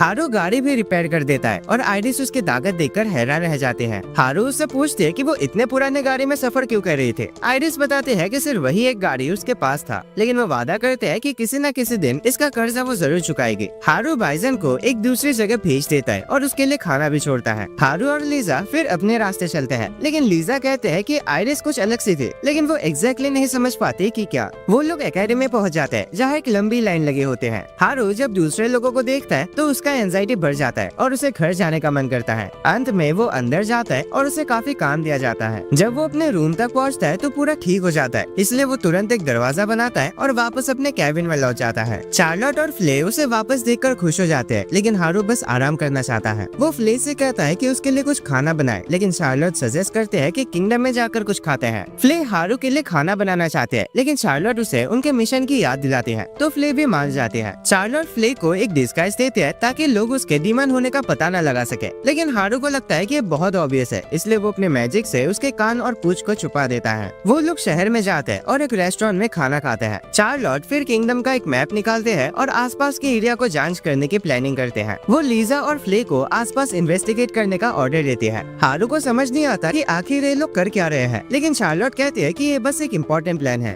हारू को चार्लोट के साथ शहर एक्सप्लोर करना पड़ता है और चार्लोट इसे एक डेट बोलती है। हारू ये सुनकर शॉक हो जाता है और सोचता है कि ये उसकी पहली डेट है। चाहे चार्लोट को डेट का मतलब ना समझ आए, हारू डिसाइड करता है कि वो उसके साथ चल पड़ेगा। वो दोनों साथ घूमते हैं और हारू उसके लिए एक नेकलेस भी खरीदता है। सिटी एक्सप्लोर करते वक्त चार्लोट का सामना आइरिस से हो जाता है। हारू तुरंत उसके पास जाता है, लेकिन आइरिस को उसे कुछ जाना पहचाना सा लगता है, जैसे उसकी माना एनर्जी पहले महसूस की हो। हारू कहता है कि ये इम्पॉसिबल है और बताता है कि वो सिर्फ लेवल 2 का है। आइरिस अपनी गलती के लिए माफी मांगते हैं और ये कहकर चली जाते हैं कि उसका एक इंटरव्यू है। चार्लोट आइरिस के जाने पर सोचते हैं कि उसे भी कुछ अजीब महसूस हुआ। अब हमें पता चलता है कि एकेडमी में हारू का क्लोन उसकी जगह कवर कर रहा था, लेकिन अब क्लोन हारू को बताता है कि एंट्रेंस एग्जाम के पहले एक एग्जाम होने वाला है। हारू ये एग्जाम देने से मना कर देता है क्योंकि एकेडमी में अटका रहना उसके लिए बर्दाश्त से बाहर हो गया है। हारू सोचता है कि अगर वो एग्जाम में खराब परफॉर्म करे तो उसे एकेडमी से निकाला जा सकता है। अब हम देखते हैं कि हारू छुप के एकेडमी में घूम रहा था, जहाँ वो किसी से भी इंटरेक्शन अवॉइड करने की कोशिश कर रहा होता है। तभी एक प्रोफेसर उसे पकड़ लेता है। वो उसे अंदर ले जाता है और एक लेक्चर रूम में बैठा देता है। हारू सोचने लगता है कि नए स्कूल के स्टार्टिंग का एक्सपीरियंस कैसा होता होगा, लेकिन ये सोचकर उसका मूड और ज्यादा डाउन हो जाता है। हारू डिसाइड करता है कि वो जानबूझकर फेल करेगा। प्रोफेसर उसे टेस्ट देता है, लेकिन हारू को क्वेश्चंस का कोई आइडिया नहीं होता, तो वो बस लिख देता है कि उसे कुछ नहीं पता। एक सेक्शन मैजिक बैरियर पर होता है, जिसका जवाब वो ठीक से देता है, क्योंकि वो नहीं चाहता कि वो जानबूझकर फेल कर रहा है ये दिख जाए। एक और सेक्शन एंशिएंट मैजिक पर होता है, जिसका जवाब वो गलती से सही दे देता है, क्योंकि उसने पहले उन बुक्स को पढ़ा था। प्रोफेसर हारू से कहता है कि उसे एक माना असेसमेंट टेस्ट भी देने पड़ेगी, लेकिन हारू सोचता है कि इसका कोई मतलब नहीं है, क्योंकि उसका लेवल तो सिर्फ 2 ही आएगा। प्रोफेसर कहता है कि ये उनकी प्रोसेस का हिस्सा है और हारू सोचता है कि अच्छा मौका भी होगा अपनी कमजोरी दिखाने का। हारू को एक दूसरे रूम में ले जाया जाता है, जहाँ उसकी मुलाकात एक छोटी सी डॉक्टर टेरिता से होती है। टेरिता अपना इंट्रोडक्शन देते हैं कि वो स्कूल की एक एंशिएंट मैजिक रिसर्चर है। वो हारू से कहते हैं कि सिर्फ इसीलिए कि उसे राजा ने रेकमेंड किया है, उसे ज्यादा उड़ना नहीं चाहिए। अगर उसने कोई गलती की तो वो उसे तुरंत घर भेज देगी। ये सुनकर हारू और ज्यादा एक्साइटेड हो जाता है। टेरिता उसके टेस्ट के जवाब देखकर हैरान होते हैं, क्योंकि उसे वो काफी इंटरेस्टिंग लगते हैं। फिर वो माना असेसमेंट शुरू करते हैं और हारू सोचता है कि उसका लेवल 2 ही आएगा, लेकिन जैसे ही असेसमेंट होते हैं क्रिस्टल बॉल में इतनी एनर्जी भर जाती है कि वो टूट जाता है। प्रोफेसर हैरान हो जाता है और हारू खुद भी शॉक्ड हो जाता है कि उसने बॉल तोड़ दिया। उसे लगता है कि टेरिता अब नाराज हो जाएगी और उसे घर भेज देगी, लेकिन टेरिता तो उसकी तारीफ करते हैं। उसे लगता है कि हारू में इतनी ज्यादा पावर है कि क्रिस्टल उसे संभाल नहीं पाया। वो उसके टेस्ट के जवाबों पर भी कमेंट करते हैं, ये कहकर कि हारू काफी कॉन्फिडेंट है, जो उसने डायरेक्टली लिख दिया कि उसे कुछ नहीं पता। उसका बैरियर और एंशिएंट मैजिक का ज्ञान भी टेरिता को इम्प्रेस करता है। टेरिता डिसाइड करते हैं कि वो हारू को अपना पर्सनल स्टूडेंट बनाएगी और रिसर्च में साथ काम करेगी, लेकिन हारू तुरंत मना कर देता है। टेरिता उसे मनाने की कोशिश करते हैं, लेकिन हारू बस बहाना बनाकर निकल जाता है। हारू अपने क्लोन को सब कुछ बताता है और क्लोन गुस्से में होता है कि हारू ने इतना अच्छा फर्स्ट इंप्रेशन बना दिया है, जबकि उनका गोल तो ये था कि किसी को भी इम्प्रेस ना करे। लेकिन दोनों अभी भी हार मानने को तैयार नहीं है। एंट्रेंस सेरेमनी के दिन चार्लोट क्लोन हारू को एक गन देती है। हारू सोचता है कि उसके क्लोन को मजबूरी में उसकी जगह लेना पड़ रहा है, क्योंकि क्लोन के पास मैजिक नहीं है। उसकी सुरक्षा हारू के बैरियर से हो रही है और गन सिर्फ सेल्फ डिफेंस के लिए है। एंट्रेंस सेरेमनी के बाद क्लोन हारू तुरंत अपने रूम लौटने की कोशिश करता है। उसे एक ग्रुप दिखता है जो एकेडमी के पॉपुलर स्टूडेंट्स का ग्रुप है और हारू डिसाइड करता है कि उसे इन लोगों से बचकर रहना चाहिए। जब वो वहाँ से गुजरता है तो ग्रुप का लीडर किसी को बुलाता है, लेकिन वो एक्चुअली आईडी से बात कर रहा होता है।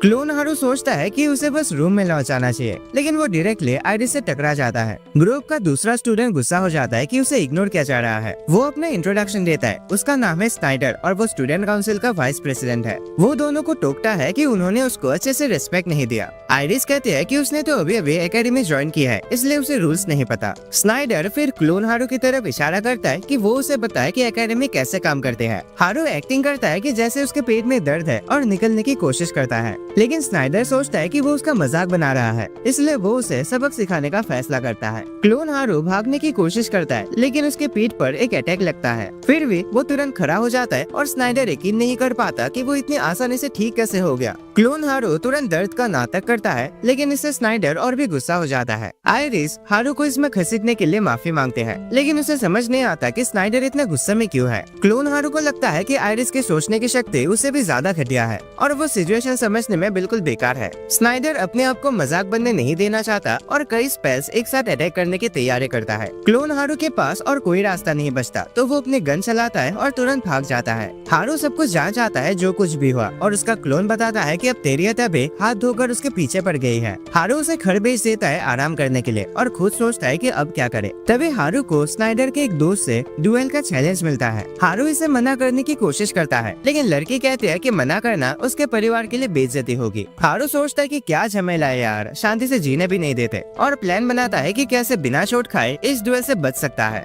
वो लड़की को मॉनिटर करता रहता है और देखता है कि आइरिस उसके गाड़ी में चढ़ जाते हैं। वो स्नाइडर के घर पहुंचते हैं और आइरिस उसे हारू का डुएल कैंसिल करने के लिए कहते हैं। वो हारू को लेकर चिंता करते हैं, कहते हैं कि वो लड़ने लायक नहीं है, लेकिन इस बात से स्नाइडर और गुस्सा हो जाता है। हारू सब देख रहा होता है। स्नाइडर आइरिस से कहता है कि वो अपने औकात में रहे। आइरिस पूछते है कि डुएल कैंसिल करने के लिए उसे क्या करना पड़ेगा, तो स्नाइडर कहता है कि उसे अपने कपड़े उतारकर नाचना पड़ेगा। आइरिस इस बात पर मान जाते हैं और वाकई डांस शुरू कर देते हैं, लेकिन हारू इसे देख नहीं पाता। तभी सब कुछ अंधेरा हो जाता है। हारू ब्लैक नाइट के रूप में वहाँ आता है। आइरिस को बेवकूफ कहता है और उसे घर जाने को बोलता है। स्नाइडर को समझ नहीं आता कि क्या हो रहा है। वो मदद के लिए चिल्लाता है, लेकिन हारू बताता है कि वो लोग एक अलग डिमेंशन में हैं। स्नाइडर पूछता है कि वो कौन है, तो हारू कहता है कि वो जस्टिस का हीरो है और उसे सजा देने आया है। स्नाइडर उस पर अटैक करता है, लेकिन हारू तुरंत उसके कंधे में एक पिन घुसा देता है, जिससे स्नाइडर दर्द से गिर जाता है। हारू उसके बुरे कर्मों को गिनता है, नए स्टूडेंट्स को तंग करना, डुएल के जरिए धमकाना और आइरिस से नाचने को कहना।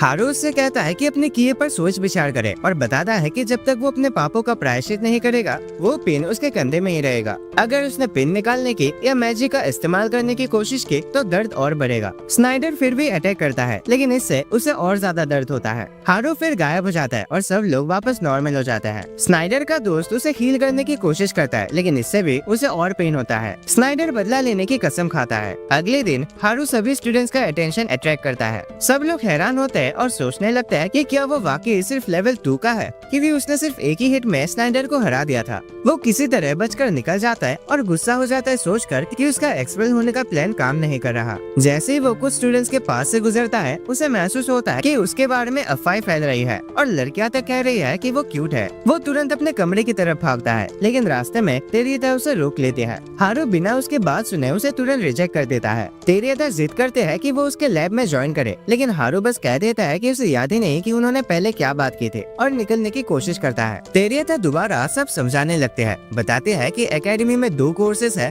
जिनमें से उसे एक चुनना पड़ेगा। एक है नाइट कोर्स, जिसमें स्टूडेंट्स मैजिक का इस्तेमाल करना सीखते हैं और देश की सेवा के लिए तैयार होते हैं। दूसरा है स्कॉलर कोर्स, जहाँ स्टूडेंट्स लैब में काम करते हैं और नए तरीके से मैजिक का उपयोग ढूंढते हैं। वो कहते हैं कि स्कॉलर कोर्स हारू के लिए परफेक्ट होगा क्योंकि उसे एंशिएंट मैजिक में इंटरेस्ट है, लेकिन हारू सोचता है कि वो किसी और लैब ज्वाइन कर लेगा। तभी लाओस अचानक वहाँ आता है और हारू पर जंप करता है, लेकिन हारू आसानी से उसे रोक लेता है और उसे पहचानता भी नहीं। तभी मैरियन भी आते हैं और हारू हैरान होता है कि लाओस कितना बड़ा हो गया है। वो पूछता है कि दोनों उससे क्या चाहता है और लाउस दोस्ती से बात करने की कोशिश करता है, लेकिन हारू उसे इग्नोर करके सीधा मैरियन से बात करता है। मैरियन पूछती है कि क्या हारू ने अपना कोर्स चुन लिया है और वो चाहते हैं कि हारू उसके वाले लैब में आए। लाउस भी हारू के क्लास में आना चाहता है, लेकिन तेरिता कहते हैं कि हारू उसका है। लाउस उसे झगड़ता है, लेकिन फिर पहचान जाता है कि वो तेरिता है। वो हारू को वार्न करता है कि तेरिता से दूर रहे, कहता है कि उसका रिसर्च बेकार है और वो अक्सर दूसरे प्रोफेसर के साथ मुसीबत में पड़ जाते हैं। तेरिता कहते हैं कि लाउस उसका रिसर्च समझने के लिए काफी इंटेलिजेंट नहीं है। तीनों सोच रहे होते हैं कि हारू क्या चूज करेगा, तभी आइरिस अचानक आते हैं और कहते हैं कि उसे हारू से बात करनी है।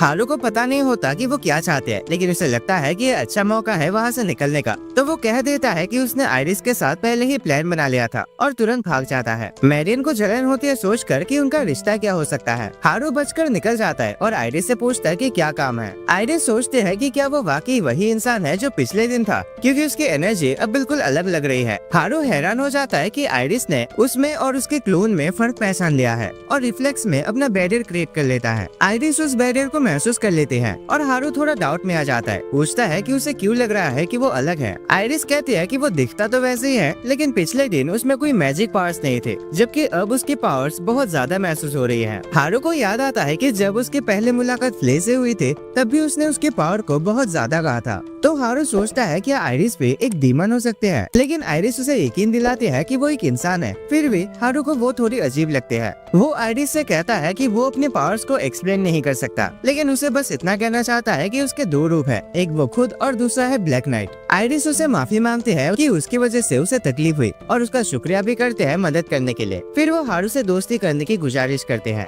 हारू को ये सुनकर हैरानी होती है, लेकिन क्योंकि वो चुप रहता है तो आइरिस इसका जवाब हाँ में लेते हैं और खुश हो जाते हैं कि उसने अपना पहला दोस्त बना लिया है। हारू सोचता है कि वो उसके साथ दोस्ती क्यों करना चाहते हैं, तो आइरिस कहते हैं कि क्योंकि वो बार बार टकरा रहे हैं तो मे भी ये अच्छा सिग्नल हो सकता है। हारू हैरान होता है सुनकर कि वो उसका पहला दोस्त है और सोचता है कि उसकी जिंदगी कैसे रही होगी। तब आइरिस अपनी कहानी बताती है, कहते हैं कि उसे पैदा होते ही उसे छोड़ दिया गया था। हारू को रीजन समझ नहीं आता, तो आइरिस बताती है कि शायद इसीलिए क्योंकि वो पैदा होते ही बोलने लगी थी। हारू कहता है कि हाँ, एक बोलती हुई बच्ची को देखना थोड़ी डरावनी बात होती। आइरिस कहते हैं कि उसे एक ऑर्फनेज में ले जाया गया, लेकिन वहाँ भी उसके साथ अच्छा बिहेव नहीं हुआ। सिर्फ एक प्रीस्ट था जो उसका ख्याल रखता था, लेकिन उसकी भी मौत हो गई जब वो सिर्फ 5 साल के थे। क्योंकि वो इतने अलग जगह में बड़ी हुई, उसने कभी समाज के साथ इंटरेक्ट करना नहीं सीखा, इसलिए उसमें कॉमन सेंस और सोशल स्किल्स की कमी है। हारू उससे कहता है कि उसने दोस्ती करने के लिए गलत इंसान चुना, क्योंकि उसके भी कोई दोस्त नहीं है, तो उससे कॉमन सेंस सीखना मुश्किल होगा। लेकिन आइरिस कहती है कि ये तो और भी अच्छा मौका है, उन दोनों में काफी सिमिलरिटीज है, इसीलिए वो हारू से दोस्ती करना चाहते हैं। हारू के दिमाग में एक आइडिया आता है, उसे लगता है कि आइरिस को अपना दोस्त बनाकर वो एकेडमी के मुसीबत भरे सिचुएशन से बच सकता है, इसलिए शायद दोस्ती करना बुरी बात नहीं है। जब वो पूछता है कि आइरिस कौन सा कोर्स ले रही है, तो वो बताती है कि उसने तेरिता का कोर्स चूज किया है। हारू को ये सुनकर ज्यादा खुशी नहीं होती, लेकिन वो भी वही कोर्स लेने के लिए मान जाता है। आइरिस इस बात से खुशी से झूम उठते हैं। इसी बीच हारू के केबिन में चार्लोट उदास बैठी होती है जब से हारू चला गया। फ्ले भी उसके पास रहना चाहते हैं, तभी चार्लोट अचानक कुछ फील करते हैं जैसे हारू के साथ कुछ हो रहा हो, तो वो चेक करने का फैसला करते हैं। फ्ले रो पड़ते हैं क्योंकि उसे भी साथ जाना है, लेकिन लीजा कहते हैं कि फ्ले काफी ईमानदारी से काम कर रही है और वो इम्प्रेस्ड है कि फ्ले ने उनकी सिचुएशन में कितनी अच्छी तरह से एडजस्ट किया है। फ्ले उसे बताते हैं कि ये सब उसके पहले के जॉब डीमन किंग के लिए काम करने का असर है। लीजा पूछती है कि डीमन किंग कैसा था, तो फ्ले बताते हैं कि वो बहुत दयालु था। उसका सपना था कि डीमंस और ह्यूमंस एक साथ शांति से रह सके। वो उसका अंतिम लड़ाई याद करते हैं जब उसने क्वीन के खिलाफ लड़ते हुए अपनी जान दे दी थी, लेकिन फ्ले को लगता था कि उसने ऐसा इसलिए किया क्योंकि वो दोबारा जन्म लेना चाहते हैं, इस बार एक इंसान के रूप में, ताकि वो इंसानों के बीच से शांति ला सके। लेकिन उसे अब तक यकीन नहीं हो रहा कि वो डीमन किंग दोबारा जन्म लेकर क्वीन का बेटा बन गया। हारू कहता है कि उसे अपना पुनर्जन्म होने के बाद कुछ याद नहीं रहा, लेकिन फ्ले कहते हैं कि डीमन किंग सबके नाम शॉर्ट फॉर्म में बुलाता था और जब हारू ने उसका नाम फ्ले रखा तो उसे पूरा यकीन हो गया कि वो जरूर डीमन किंग ही है। वो तो उसे उसके असली नाम से बुलाने का भी सोच रहे थे। लीजा सोचते हैं कि डीमन किंग का असली नाम क्या था, तो फ्ले उसका असली नाम बताते हैं, आइरिस फिलिया। यहाँ दूसरी तरफ हारू फिर अपना इंट्रोडक्शन देता है और आइरिस अपना पूरा नाम बताते हैं, आइरिस फिलिया। हारू को लगता है कि उसका नाम काफी लंबा है, इसलिए वो डिसाइड करता है कि उसे बस आइरिस बुलाएगा। आइरिस इस बात पर हंस पड़ते हैं और कहते हैं कि उसे भी लोगों का नाम छोटा करना पसंद है। हारू निकलने की तैयारी करता है, लेकिन आइरिस पूछते हैं कि क्या उसने अपने क्लासेस चूज कर लिए हैं और सजेस्ट करते हैं कि वो दोनों मिलकर चूज करें। हारू उसे अपने रूम में चलने को इनवाइट करता है, लेकिन अचानक उसे टेंशन होने लगती है कि लोग गलत ना समझ ले। जब हारू अपने रूम में पहुंचता है तो चार्लोट चार्लोट ऑलरेडी वहाँ उसका इंतजार कर रहे होते हैं। उसे शौक लगता है ये देख कर कि आइरिस भी उसके साथ है और वो सोचते हैं कि आइरिस उसकी गर्लफ्रेंड है। हारू कहता है कि वो सिर्फ दोस्त है, लेकिन चार्लोट कहते हैं कि ऐसे ही धीरे धीरे हारू के पास कई गर्लफ्रेंड्स हो जाएंगे और उसके बाद वो हारू से शादी करना चाहते हैं। आइरिस को ये सब काफी अजीब लगता है, लेकिन हारू सोचता है कि शायद बच्चे ऐसे ही बड़े होते हैं। उसे लगता है कि फ्यूचर में चार्लोट उसे बोरिंग या अजीब समझेगी, इसीलिए अभी वो जैसे चल रहा है वैसे ही चलने देता है। हारू उन दोनों लड़कियों का एक दूसरे से इंट्रोडक्शन करता है और फिर क्लास सिलेक्शन भरने लगता है। वो डिसाइड करने के लिए बस डाइस रोल करता है। आइरिस इस तरकीब से हैरान होते हैं, लेकिन चार्लोट बताते हैं कि हारू जो भी क्लास में जाएगा वो तो सब में टॉप करेगा, क्योंकि हारू एक ऐसा इंसान है जो दिल में आता है, समझ में नहीं। आइरिस इस बात से इम्प्रेस होती है, लेकिन हारू उससे कहता है कि चार्लोट की हर बात पर यकीन मत करो। हारू को फॉर्म भरना बोरिंग लगता है, इसलिए वो चार्लोट से कहता है कि वो जो ठीक समझे वही चूज कर दे। चार्लोट उसकी हेल्प करते हैं फॉर्म भरने में और हारू बिना चेक के फॉर्म सबमिट कर देता है। आइरिस पूछते हैं कि हारू के एकेडमी में आने का एक्चुअल गोल क्या है, लेकिन चार्लोट कहते हैं कि वो एक बहुत ही ज्यादा इम्पोर्टेंट रीजन से आया है और वो अभी डिटेल्स नहीं बताते। हारू चार्लोट से पूछते हैं कि वो यहाँ क्यों आई है, तो चार्लोट कहते हैं कि उसने अपना मिशन पूरा कर लिया है, इसलिए वो वापस जाने वाले हैं। हारू सोचता है कि आइरिस को अगर वो दरवाजा दिख गया तो प्रॉब्लम हो सकते हैं, इसलिए वो तुरंत उसकी आंखों को कवर कर देता है। आइरिस पूछते हैं कि उसकी बहन कहाँ चली गई, लेकिन हारू कहता है कि ऐसी छोटी छोटी बातें होती रहती है बड़ी बड़ी देशों में। एक हफ्ते बाद हम देखते हैं कि हारू वापस अपने कैबिन में उठता है और उदास है क्योंकि उसके क्लासेस स्टार्ट होने वाले हैं। चार्लोट उसका शेड्यूल देते हैं और पता चलता है कि उसका नाम सी क्लास में है। चार्लोट कहते हैं कि क्लास परफॉर्मेंस के बेसिस पर शफल होते हैं, इसलिए उसे लगता है कि हारू जल्दी ही एक क्लास में पहुंच जाएगा।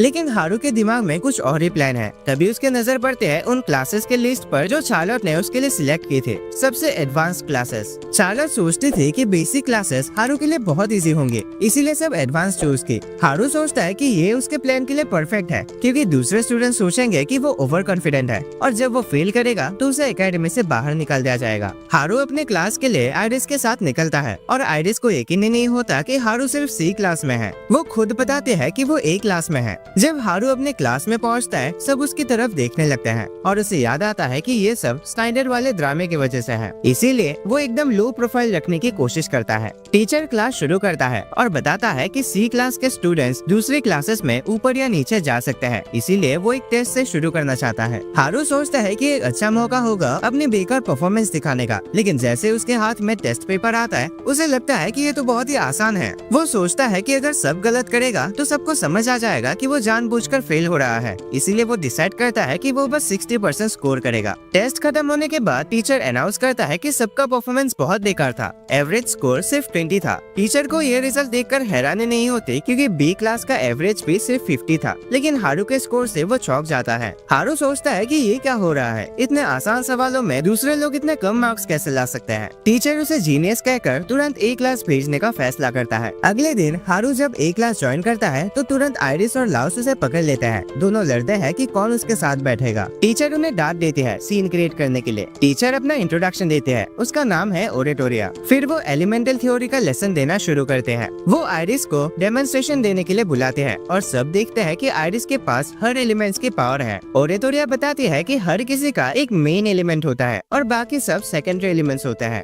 वो कहते हैं कि सेकेंडरी एलिमेंट्स के लिए पावर मेजर करना मुश्किल होता है, लेकिन हारू के पास एक स्टेटस स्किल है जो उसे सब कुछ देखने देता है। ओरेटोरिया एक्सप्लेन करते हैं कि सेकेंडरी एलिमेंट्स के वैल्यूज हर स्पेल के साथ चेंज हो सकते हैं, इवन अगर स्पेल सेम एलिमेंट के हो। हारू सोचता है कि शायद इसमें कुछ हिडन प्रॉपर्टीज का हाथ हो सकता है। तभी ओरेटोरिया उसके पास आते हैं और पूछते हैं कि उसे ऐसे चीजों के बारे में कैसे पता है। दरअसल हारू ने ये सब अपने स्टेटस विंडो से पढ़ा था। वो एक्सप्लेन करता है कि लोगों के एलिमेंट्स में कुछ हिडन प्रॉपर्टीज होती है जो उनकी कुछ स्पेशल स्किल्स को बूस्ट करते हैं। ओरेटोरिया हारू की नॉलेज से इम्प्रेस होते हैं। वो हैरान होते हैं कि हारू जैसे स्टूडेंट को इन बातों के बारे में कैसे पता हो सकता है, क्योंकि ये रिसर्च का सबसे एडवांस टॉपिक है और सिर्फ कुछ ही लोगों को इसके जानकारी होते हैं। इसीलिए वो तुरंत हारू को अपने लैब में ज्वाइन करने के लिए कहते हैं, लेकिन हारू उसका भी ऑफर मना कर देता है। उसी दिन थोड़ी देर बाद हम देखते हैं कि हारू और आइरिस त्यारिता के लैब पहुंचते हैं, लेकिन पता चलता है कि हारू थक गया था, इसलिए उसने अपने क्लोन को भेज दिया था। त्यारिता उन्हें देखकर खुश होते हैं, लेकिन लगता है कि वो सिर्फ अपने लैब के मिनिमम रिक्वायरमेंट्स पूरे करने के लिए उन्हें यूज कर रही है ताकि लैब बंद ना हो। वो डिसाइड करते हैं एक पार्टी करने का। क्लोन हारू सोचता है चुपके से निकल जाने का, लेकिन अचानक प्रोफेसर चीखता है, उसने एक बंधे हुए स्नाइडर को देख लिया था। त्यारिता बताते हैं कि वो उसे भूल गई थी। स्नाइडर उससे मदद मांगने आया था, लेकिन अब त्यारिता सोचते हैं कि एंशिएंट मैजिक पर रिसर्च करने का परफेक्ट मौका है, क्योंकि उसके कंधे कंधे में जो प्रॉब्लम हो रही है वो बैरियर मैजिक की वजह से है। हमें पता चलता है कि एंशिएंट मैजिक मॉडर्न मैजिक से इसीलिए अलग है क्योंकि उसमें माना की कांस्टेंट सप्लाई की जरूरत नहीं होती। त्यारिता देखते है कि स्नाइडर के कंधे में बैरियर मैजिक 2 दिन से लगा हुआ है, तो वो समझ जाते हैं कि ये एंशिएंट मैजिक है। आइरिस को यकीन नहीं होता कि आज के टाइम में कोई एंशिएंट मैजिक यूज कर सकता है। त्यारिता स्नाइडर को थप्पड़ मारने लगते हैं ताकि उसे पता चले कि उस पर स्पेल किसने डाला है, लेकिन स्नाइडर ज्यादा कुछ नहीं बताता। त्यारिता सोचते हैं कि वो डर गया है इसलिए कुछ नहीं कह रहा, और वो एज्यूम करते हैं कि ये काम ब्लैक नाइट का ही हो सकता है। उसे लगता है कि ये भी कोइंसिडेंस नहीं हो सकता कि ब्लैक नाइट तभी एकेडमी में आया जब हारू भी वहाँ आया था, इसीलिए वो उस पर शक करने लगते हैं। वो हारू को पकड़ लेते हैं और उसे एंशिएंट मैजिक सिखाने की भीख मांगते हैं। तभी असली हारू ब्लैक नाइट के रूप में वहाँ आ जाता है। वो त्यारिता से कहता है कि उसका हारू से कोई लेना देना नहीं है और वो सिर्फ जस्टिस लाने के लिए यहाँ आया है। त्यारिता उससे मिलकर एक्साइटेड हो जाते हैं और सोचते हैं कि उसने स्नाइडर को इसलिए पनिश किया होगा क्योंकि वो इविल ऑर्गेनाइजेशन का हिस्सा था। लेकिन हारू बस हैरान होता है कि वैसा कोई ऑर्गेनाइजेशन सच में एग्जिस्ट करता है। वो इस थ्योरी में साथ देता है और स्नाइडर को याद दिलाता है कि अगर वो अपने स्पेल से आजाद होना चाहता है तो डुएल कैंसिल करना होगा। स्नाइडर मजबूरी में एग्री करता है और हारू वहाँ से जाने की तैयारी करता है, लेकिन त्यारिता उसे पकड़ लेते हैं। वो कहते हैं कि जब तक उसके सवालों का जवाब नहीं मिलेगा तब तक वो उसे जाने नहीं देगा, लेकिन हारू आसानी से छूट जाता है और उसे बैरियर से ट्रैप कर देता है। प्रोफेसर उसे माफी मांगने के लिए कहता है, लेकिन त्यारिता तो हारू के स्पेल से इतनी इम्प्रेस है कि वो मना कर देते हैं। लेकिन फिर अचानक उसे बाथरूम जाना होता है, तो वो हारू से उसे छोड़ने की रिक्वेस्ट करते हैं और प्रॉमिस करते हैं कि आगे से उसे तंग नहीं करेगी। इस मुलाकात के बाद सभी लोग पार्टी कंटिन्यू करते हैं। त्यारिता सबको ड्रिंक्स पिलाते हैं और आइरिस नशे में हो जाते हैं। वो क्लोन हारू को भी ड्रिंक देने की कोशिश करते हैं, लेकिन खुद ही पी जाते हैं। फिर वो हारू का शुक्रिया अदा करते हैं कि उसने उसका फ्रेंड बनकर उसके लैब में आना एक्सेप्ट किया, लेकिन उसके बाद वो सो जाते हैं। त्यारिता भी थोड़े नशे में होते हैं और वो हारू से पूछते हैं कि क्या उसे पता है कि आइरिस एंशिएंट मैजिक में इतनी इंटरेस्ट क्यों रखते हैं। हारू कहता है कि उसे नहीं पता, तो त्यारिता बताते हैं कि जब आइरिस का मैजिक मेजर किया गया था तो उसके अंदर हर एक एलिमेंट्स की पावर मौजूद थी, लेकिन उसका लेवल सिर्फ 5 था।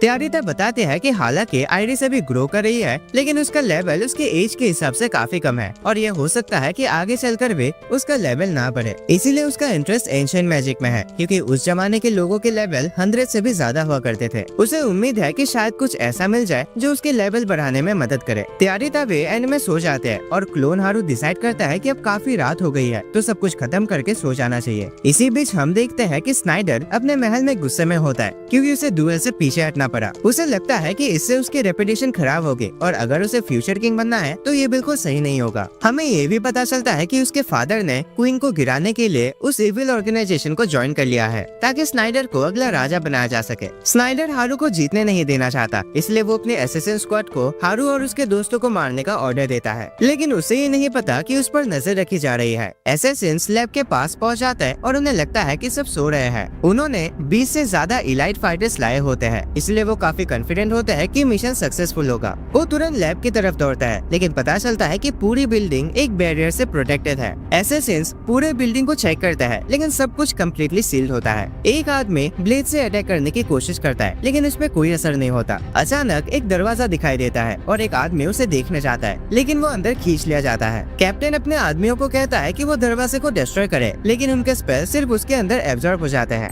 और भी ज्यादा दरवाजे वहाँ दिखाई देते हैं और आदमियों को एक एक करके खत्म किया जाता है। हारू फाइनली बाहर आता है और कैप्टन उस पर अटैक करने की कोशिश करता है, लेकिन हारू के बैरियर से वो तुरंत फ्रीज हो जाता है। हारू सभी आदमियों को स्नाइडर के पास ले जाता है और उसे पूछता है कि उसने उन्हें मारने का ऑर्डर क्यों दिया। स्नाइडर सब कुछ इनकार करता है, लेकिन हारू उसकी रिकॉर्डिंग दिखाता है जिसमें वो असैसिन्स को ऑर्डर दे रहा था। हारू उसे पनिश करने जा रहा होता है, लेकिन स्नाइडर अचानक एक सुई निकालता है और खुद पर लगाता है और एक डीमन में ट्रांसफॉर्म हो जाता है। हारू को मेंशन के बाहर फेंक दिया जाता है और वो सोचता है कि अब उसे कैसे निपटा जाए। तभी चार्लोट का कॉल आता है जो कहते हैं कि उसे महसूस हुआ था कि हारू ड्यूटी पर है। जब उसे पता चलता है कि हारू एक मॉन्स्टर से लड़ रहा है तो वो हैरान हो जाते हैं। हारू समझाता है कि ये इविल ऑर्गेनाइजेशन ने स्नाइडर को मॉन्स्टर बनाया है। चार्लोट को उसके लिए बुरा लगता है और वो हारू से कहते हैं कि उसे बचा ले। हारू के पास कोई ऑप्शन नहीं होता, इसलिए वो एग्री करता है। हारू स्नाइडर के अटैक्स को डॉज करता है, लेकिन उसकी ताकत से स्ट्रगल करता है। वो अपने बैरियर से अटैक करता है, लेकिन फिर भी उसे झटके मिलते हैं। जब वो ऑलमोस्ट कुचल जाने वाला होता है तो वो अपने बैरियर्स का यूज करके अपने आप को फ्री करता है और स्नाइडर के हाथों को सील कर देता है, लेकिन स्नाइडर अपने हाथ खुद ही तोड़ देता है और फिर तुरंत उन्हें रीजेनरेट भी कर लेता है। हारू को समझ नहीं आता कि वो स्नाइडर से कैसे निपटे, लेकिन चार्लोट पॉइंट करते हैं कि रीजेनरेट होने के बाद वो छोटा हो गया है। तो हारू सोचता है कि अगर वो उसके इस बड़े बॉडी पार्ट्स को काट दे तो उसे नॉर्मल फॉर्म में वापस ला सकता है। हारू एक नई टेक्निक का यूज करता है और आसमान में हजारों तलवारें बना देता है। शार्लोट उसके नए स्किल देखकर हैरान रह जाती है। हारू अपनी ब्लेड्स स्नाइडर पर बरसाता है और उसके बड़े शरीर के हिस्सों को काट देता है। स्नाइडर अपने असली रूप में लौट आता है। हारू उससे बात करने की कोशिश करता है लेकिन वो बस भाग जाता है। क्लोन हारू उठता है और सोचता है कि कल रात की पार्टी एक्चुअली काफी मजेदार थे। हारू उसे छेड़ता है कि उसने एंजॉय किया, लेकिन क्लोन मानता है कि ये उनकी पिछली लाइफ से तो काफी बेहतर है। हारू भी इस बात से एग्री करता है, सोचता है उन सब लोगों के बारे में जो अब तक उनकी लाइफ में आए हैं। अगले दिन हम देखते हैं कि फ्ले और लीजा किंगडम में इंफॉर्मेशन इकट्ठा करे होते हैं। उन्हें कुछ अजीब लोग मिलते हैं जो मदद करना चाहते हैं और उन्हें एक सुनसान गली में ले जाते हैं, लेकिन फ्ले और लीजा उन सबको मारकर गिरा देते हैं और वहीं से इंफॉर्मेशन मिल जाते हैं जो उन्हें चाहिए था। फिर हम शार्लोट के एक और मीटिंग में उन सबको देखते हैं। अब तक उन्होंने सिंहासन के लिए हो रही लड़ाई के बारे में और ज्यादा जान लिया है। शार्लोट का मानना है कि किंगडम मुश्किल में पड़ने वाला है। लीजा थोड़ा डाउट करती है, लेकिन जॉनी उसे याद दिलाता है हारू की कल रात की फाइट के बारे में। शार्लोट दोबारा उस फाइट की रिकॉर्डिंग दिखाते हैं और सब लोग हारू की नई टेक्निक की तारीफ करते हैं। शार्लोट को लगता है कि स्नाइडर इविल ऑर्गेनाइजेशन का हिस्सा है और वो डिक्लेयर करते हैं कि अब उनके चाल चलने का समय आ गया है। तो वो प्लान बनाते हैं कि सब मिलकर एकेडमी के अंदर घुसेंगे ताकि उन्हें अंदर से एक्सपोज कर सके। सब लोग उसके प्लान से एग्री करते हैं, लेकिन दूसरी तरफ हम हारू को देखते हैं जो उन सबको देख रहा होता है। उसे यकीन नहीं होता कि ये लोग क्या करने जा रहे हैं, पर वो डिसाइड करता है कि उन्हें मजा करने देना चाहिए। तब तक वो उन पर नजर रखेगा और एंश्योर करेगा कि कोई भी उनकी शांति भरी जिंदगी में दिक्कत ना लाए। सो दोस्तों, ये एनिमे यहीं पर खत्म हो जाते हैं एंड कोई भी पार्ट 2 नहीं बोलेगा क्योंकि ये एनिमे बस इतने तक ही है। तो मैं अगला पार्ट कहाँ से लाऊं? एंड ऐसे ही मजेदार एनिमेस देखने के लिए चैनल को सब्सक्राइब करके रखना। और हाँ, अगर तुम्हें ऐसे ही मैजिकल टाइप के एनिमेस देखना पसंद है देन स्क्रीन पे शो हो रहे उन वीडियोस पे भी क्लिक कर सकते हो या फिर चैनल पे जाके भी चेकआउट कर सकते हो। एंड मैं तुम्हें मिलता एक और नए वीडियो में।